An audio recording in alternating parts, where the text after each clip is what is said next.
तो फरवरी 2026 crypto market के लिए ये महीना सच में काफी यादगार रहा है। चलिए फटाफट से उन 5 बड़ी खबरों पर नजर डालते हैं जो इस समय पूरे मार्केट का डायरेक्शन तय कर रही हैं। तो सीधा मुद्दे पर आते हैं, है ना।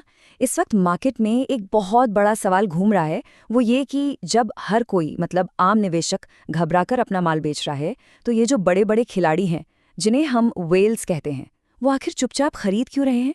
तो यही है हमारी पहली बड़ी कहानी। मार्केट में ना इस वक्त 2 बिल्कुल अलग अलग खेल चल रहे हैं। एक तरफ है आम निवेशक और दूसरी तरफ हैं ये बड़े खिलाड़ी। और कमाल की बात यह है कि दोनों बिल्कुल उल्टी दिशा में जा रहे हैं। देखिए हुआ क्या, जैसे बिटकॉइन 65,000 से 70,000 डॉलर के बीच जाकर फंस गया, आम निवेशकों में एक तरह की कह सकते हैं घबराहट फैल गई और सब ने बेचना शुरू कर दिया। लेकिन ठीक इसी वक्त जो बड़ी मछलियां हैं यानी हमारी वेल्स, वो इस गिरावट को एक जबरदस्त मौके की तरह देख रही हैं और बड़े आराम से शांति से अपनी होल्डिंग बढ़ा रहे हैं। और हाँ, ये कोई छोटी मोटी खरीदारी नहीं चल रही है। डेटा के मुताबिक वेल्स ने सिर्फ इसी गिरावट के दौरान 30,000 से ज्यादा बिटकॉइन खरीद डाले हैं और इनकी कीमत $2 बिलियन से भी ज्यादा। मतलब ये आंकड़ा वाकई में बहुत बड़ा है। तो सवाल उठता है कि अंदर की बात क्या है। देखिए, एक्सपर्ट्स इसे एक क्लासिक शेकआउट मान रहे हैं। इसका मतलब एक बड़ी छलांग लगाने से पहले जो कमजोर दिल वाले निवेशक हैं उन्हें मार्केट से बाहर निकालने की एक सोची समझी रणनीति। और अगर मार्केट $60,000 का सपोर्ट लेवल बनाए रखता है तो फिर मंदड़ियों यानी बियर्स को बहुत बड़ा झटका लग सकता है। चलिए अब बढ़ते हैं अपनी दूसरी कहानी की तरफ। और ये कहानी इसलिए जरूरी है क्योंकि यहाँ खेल के बुनियादी नियम ही बदले जा रहे हैं। और ये बदलाव ला रहा है अमेरिका का SEC, जो स्टेबल कॉइन्स के लिए एक असली गेम चेंजर साबित हो सकता है। तो SEC ने एक नया नियम निकाला है जिसका नाम है 2% हेयरकट। अब सुनने में ये बड़ा टेक्निकल सा लगता है ना, पर इसका मतलब बहुत सीधा है। इस नियम के तहत कुछ भरोसेमंद स्टेबल कॉइन्स को बहुत ही सेफ एसेट का दर्जा दिया जा रहा है। इससे क्या होगा? इससे बड़ी बड़ी फाइनेंशियल कंपनियों के लिए इनका इस्तेमाल करना बेहद आसान हो जाएगा। इस नियम का असर कितना बड़ा हो सकता है, इसे समझने के लिए एक बड़ी अच्छी बात कही गई है। इसे जेट फ्यूल कहा जा रहा है। किसके लिए? संस्थागत लिक्विडिटी के लिए। मतलब जो बड़े बड़े इंस्टीट्यूशन से पैसा आता है उसके लिए ये जेट फ्यूल का काम करेगा।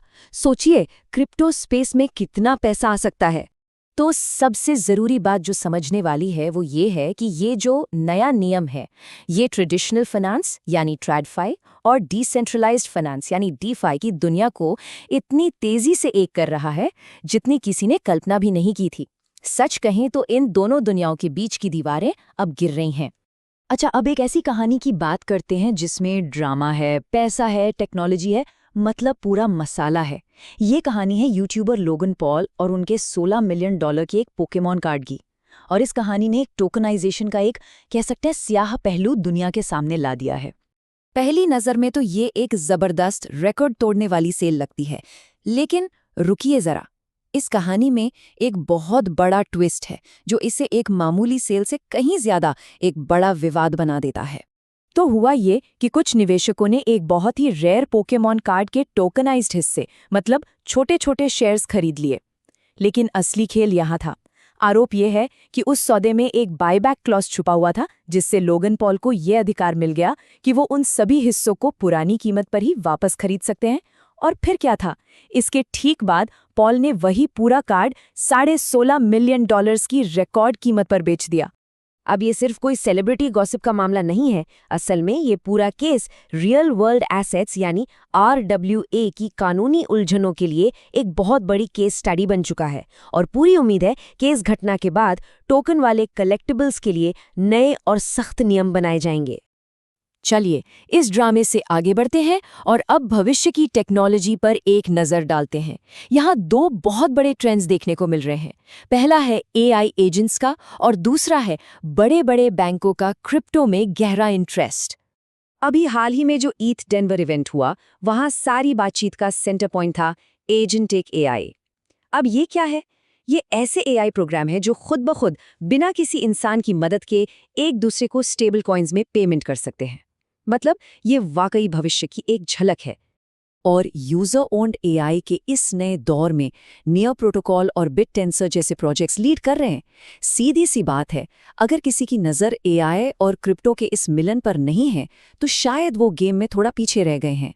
और इंस्टीट्यूशनल साइड से एक बहुत ही बड़ी अपडेट है। रिपल ने पार्टनरशिप की है किसके साथ? डॉयचे बैंक जैसे बैंकिंग जायंट के साथ। किस लिए? डिजिटल एसेट कस्टडी के लिए। ये साफ दिखाता है कि बड़े बड़े संस्थान अब इस स्पेस को कितना सीरियसली ले रहे हैं। तो इन सारी खबरों के बीच सवाल उठता है कि मार्केट की मौजूदा हालत क्या है। चलिए एक जल्दी से नजर डालते हैं कि जो मेन एसेट्स हैं उनका हालचाल कैसा है। तो देखिए 22 फरवरी के हिसाब से बिटकॉइन में थोड़ा डर का माहौल है और ये एक जगह पर रुका हुआ है, मतलब कंसोलिडेट कर रहा है। इथेरियम की बात करें तो वो न्यूट्रल फेज में है। सोलाना में शॉर्ट टर्म में थोड़ी कमजोरी दिख रही है। लेकिन एआई टोकन्स, यहाँ कहानी बिल्कुल अलग है। इनको लेकर मार्केट में जबरदस्त जोश है और ये हाइपर ग्रोथ मोड में चल रहे हैं। तो इन सब बातों को देखने के बाद आखिर में एक ही सवाल बचता है, इस तेजी से बदलते हुए मार्केट में सही चाल क्या है? क्या वेल्स की तरह सोचा जाए या फिर भीड़ के साथ ही चला जाए? ये सवाल अपने आप से पूछने वाला है।